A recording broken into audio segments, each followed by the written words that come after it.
The port strike is entering its third day, and President Biden is saying, at least at this point, he won't intervene, even though some manufacturers and retailers are pushing him to invoke a 1947 law that could suspend it. Joining us now, Senator Shelley Moore Capito. She serves on the Commerce Committee, great state of West Virginia.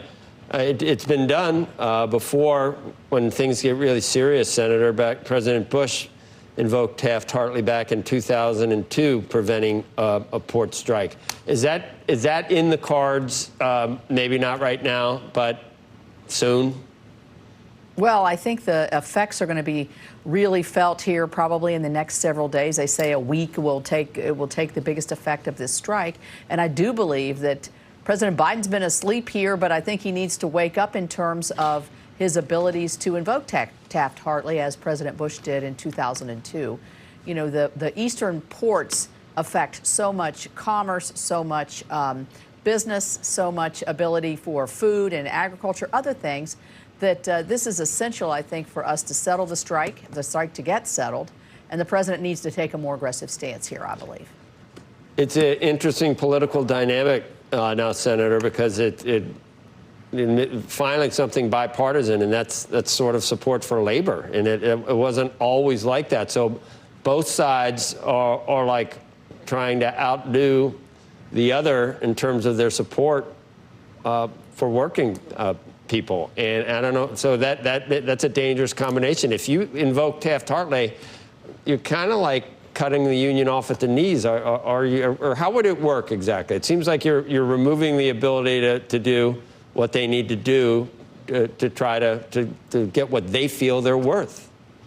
Well, my understanding is that I fully support the working men and women on our docks. There's 45,000 of them that provide incredible work and work hard, and a lot of it's physical labor, and they should be paid according to their abilities and what they're doing, and get the overtime and all of these things, because we know that shipping is a huge industry and they're profit making, and so those employees should share in that, I think, as the benefits of their hard work.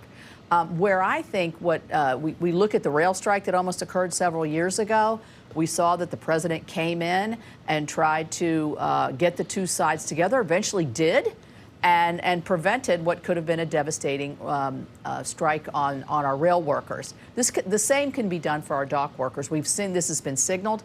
I mean, I've read where the union really hasn't been in the table much effectively over the last several months. I hope that's not the case. I hope that there's still all kinds of discussions going on between the union and the businesses. But the fact of the matter is these things foment. They have a tendency to draw out longer, and I think it has devastating effects, as I said, on goods and services, but also, you know, we're looking into a huge shipping time of the year for us. It's moving into Christmas. It's affecting the whole East Coast. We've just had a devastating hurricane on the East Coast, so we're going to need, you know, emergency supplies more than we ever have. So there's other ramifications here that I think should drive the two sides together. I'm hopeful that they'll be able to settle this. I think in the interest of everybody, they will. It's just we want it sooner than later. And I think if the president would weigh in more forcefully, I realize the politics of it. It's an election year. It's an election year, but he doesn't need, he's between a rock and a hard place. He doesn't want the effects of a strike, but he also doesn't want to, you know, he doesn't want to hurt, you know, the union's ability to get what it wants to get. Collective bargaining. Senator Capito, what do you think of reports that the union has turned down a pay raise of 50% and that so much of it is reliant on automation and not wanting any automation to come in? And I realize you're a Republican. You've also, though, drawn the support of the United Mine Workers of America. So you're not somebody who's a union buster on this situation. But what do you think of the offer that it sounds like they've turned down? Well, I have been a vibrant, I think, union supporter in my own state because it's important.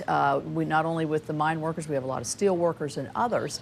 But, you know, if you're not at the table and have reasonable requests, you're never going to get there. So in my view, on the face of it, an American citizen looking and saying, you're going to get a 50% raise, that seems pretty reasonable to me. And I think over the long term, more benefits for the workers. I understand they're asked to work longer hours because of the way shipping works. It comes in, it's very intense. it goes out, the work sort of leaves for periods of time. So smooth over those rough edges. But a 50% raise in wages over time is an incredible offer, I think. I understand they're asking for 77%. When I saw that, I thought that was rather unreasonable in my view. But a 50% raise is an amazing, I think, offer back. And I think that the leaders of the union ought to sit down and really realize what they're doing to the families who are now relying on another income because they're off striking. A lot of them are younger workers that have families that are really starting to be extremely concerned about their futures and how they're going to manage the next several months. And these are reasonable, I think, offers that I think ought to be taken a lot more seriously than on the face of it appears. But, we don't know really what's going on between the two sides, and hopefully they'll come to a resolution quickly. Senator Capito, everything Yes. changes when you're this close to an election, and I could see many different things happening, and then then you got Boeing, you got all kinds of. It's very strange, and all the hot spots around the world. It's a little distressing, is it not? It is very distressing, but let's look at it at the face of the American getting up every day and take their kids to school. They want to work. They want to earn a wage. They want to earn a living wage. They want to be safe. To me, that's the political issue. Get our workers back to work, and that will go to the benefit of whoever can do that the quickest. Okay, Senator, we had other things we could have talked about, I guess, the control of the Senate, House, et cetera, but maybe next time. Thank you. I'd love to. Thank you. Okay.